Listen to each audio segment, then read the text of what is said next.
for the field. Alright, I'm looking for long side opportunities here using this BC as my initial entry point. My stop is placed just below the low that's formed from that displacement. I added a second position here, still aligned with the buy side objective, which is the previous day's high. There was a slight delay in the field, For the but field. the execution remains valid.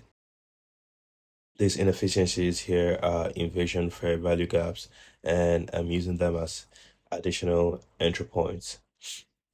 For this entry, my stop is placed below the low of the bullish order block that delivered price.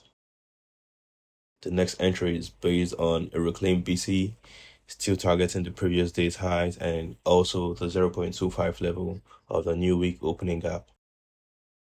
At this point, we had a clear change in the state of delivery. The setup has adjusted, but the narrative remains bullish. Due to the earlier network delay, I couldn't capture the full initial picture, but this is what price looks like now. We're trading in a premium, and this is the entry location. You can see how price respected the level perfectly. I'm now monitoring this BC closely. I do not expect price to trade below it. I'm willing to sit through a consolidation phase here.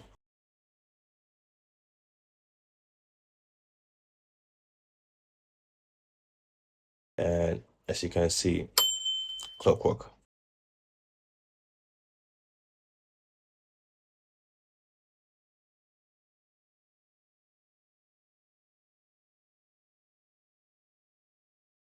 I added another partial on that candle, and price immediately lifts higher.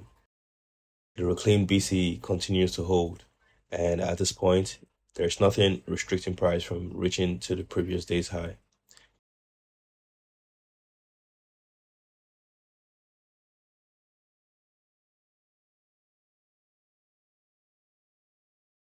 Partials taken, partials taken. This is the full picture of the trade. Same process, same patience, repeated execution.